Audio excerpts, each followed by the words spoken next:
Je suis responsable des ressources humaines et de la qualité, donc de la sécurité alimentaire chez Maxisec, qui est un concessionnaire de Rungis. Donc Maxisec, c'est une entreprise de 44 salariés, donc à la fois des personnels administratifs, mais aussi des personnels d'entrepôt. Donc des préparateurs de commandes, des magasiniers, des manutentionnaires.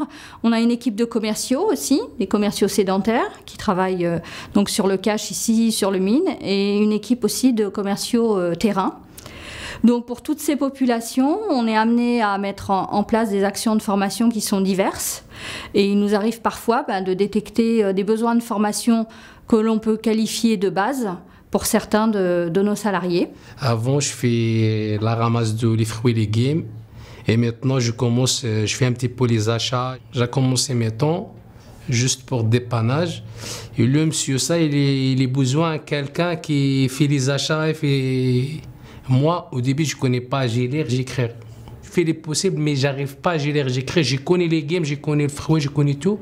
Mais je ne connais pas comment j'écris. Alors, généralement, lorsque le besoin est détecté, ça peut être soit une demande du salarié, et on a aussi d'autres cas où c'est l'employeur, c'est nous, ou des salariés, des managers qui détectent un besoin. Ça peut être, par exemple, de vouloir faire évoluer un salarié vers un poste avec plus de responsabilités. Et si ce salarié, par exemple, ne sait pas lire et écrire, c'est un handicap dans son évolution. Donc, on lui propose de se former pour pouvoir évoluer et accéder à un poste un peu plus valorisant pour lui. Il n'y a pas eu, pour le moment en tout cas, de frein ou de réticence vis-à-vis des salariés à qui on a proposé ce type de formation. Bien souvent, ils sont conscients aussi de leurs difficultés, donc ils sont demandeurs. Au début, on a commencé un petit peu pour les alphabets, avec Madame Aurore. Et un petit peu. Maintenant, on prend l'air tout, et à l'écrit, on l'air, ça passe très très bien. Mais franchement, je suis content. J'apprends pas mal de choses que je ne connais pas avant. Je suis Gabrielle Fichet, responsable du CBE Sud 94, le comité de bassin d'emploi, qui a été la structure porteuse du projet. C'est-à-dire que c'est nous qui avons coordonné la mise en œuvre du projet, mobilisé les partenaires.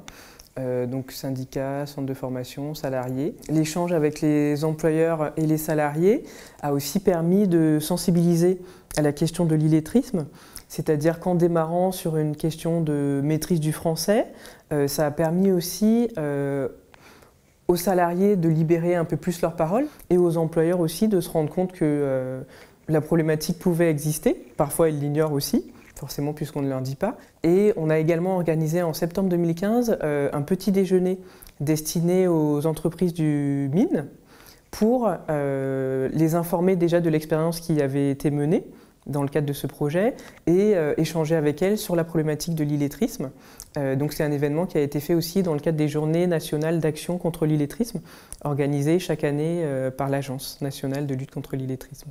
Au CBE, on a choisi vraiment de parler de l'illettrisme, parce qu'effectivement l'illettrisme est quand même au fondement de l'apprentissage, des apprentissages en général.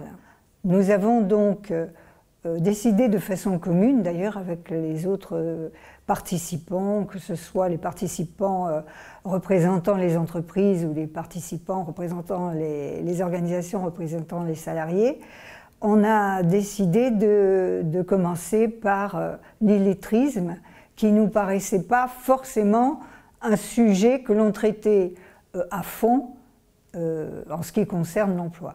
Et la mise en œuvre a été possible de l'action elle-même parce qu'on a réussi effectivement à joindre des intéressés à apprendre à lire et des entrepreneurs intéressés par le problème de l'illettrisme. On travaille beaucoup avec Format 2L, avec qui on travaille depuis à peu près 2 ans. Ils ont un panel de formation assez vaste qui correspond à notre besoin. Ils savent s'adapter, faire du cas par cas aussi, s'adapter à notre besoin, s'adapter à nos horaires de travail, à notre personnel. Donc ils font partie aussi des organismes avec lesquels on travaille. Chacun dans notre domaine de compétences, on a pris en charge un certain nombre de paramètres. Et nous, en ce qui nous concerne, MEDEF, c'était d'être l'interlocuteur des entreprises pour porter le projet auprès des entreprises et notamment des DRH. Ce qui fait que nous avons contacté un certain nombre de nos adhérents qui sont présents sur le mine de Rungis pour leur expliquer d'abord le contenu du projet, les conditions dans lesquelles le projet avait été mis en place, les conditions de la réalisation de ce projet, avec toujours comme orientation, et ça c'était une volonté des entreprises, d'orienter cette formation sur des thématiques extrêmement pratiques au sein de l'entreprise, c'est-à-dire peut-être pas partir sur une connaissance du français théorique, mais avoir des compétences qui correspondent à leurs besoins au sein de l'entreprise. C'est pour ça que la formation a été quand même orientée sur le secteur professionnel des personnes qui la suivaient. C'est vrai que les réactions des employeurs ont été très variables. Certains étaient à l'écoute, d'autres avaient besoin qu'on argumente davantage. Et parfois, c'est vrai qu'il fallait expliquer à l'entreprise en quoi ça allait bénéficier aux salariés. Et surtout, le point le plus important, c'est au niveau du coût. Donc, et le montage financier, et c'est là que le centre de formation aussi a été un atout, c'est-à-dire qu'il fallait surtout montrer aux entreprises comment la formation allait pouvoir être financée par leur OPCA, c'est-à-dire l'organisme qui collecte les fonds de la formation et qui peut leur permettre ensuite d'en bénéficier pour former leurs salariés. Donc Maxisec est une entreprise qui investit beaucoup dans la formation de ses salariés, qui considère que c'est un élément essentiel de la performance de l'entreprise. Donc on ne le voit pas du tout comme un coût, mais vraiment comme un investissement, comme un moyen de faire progresser le salarié, de le rendre plus efficace, plus autonome aussi. Donc ça a un impact positif au sein de l'entreprise, puisque il gagne en efficacité, en autonomie, mais aussi en confiance. On a un gros plan de formation aujourd'hui qui est à peu près de 2,5 fois nos obligations. Donc on forme, voilà, chez Maxisec, on forme beaucoup et c'est un élément important en tout cas. Avant, comme je pars, je regarde le marchandise à moi, je connais juste les fruits, les légumes, c'est à moi. Mais il y a l'annonce sur le produit, mais je ne connais pas. Si je ne trouve pas le nom, maintenant je vais aller, je regarde quoi le nom, je ne regarde pas le produit. Je regarde le nom des clients, les clients ça c'est à moi, c'est moi que je m'occupe des clients ça. Mais déjà on a pris les choses qui sont importantes, maintenant je débrouille bien dans le marché, je suis tout seul, mais ça va, je suis content.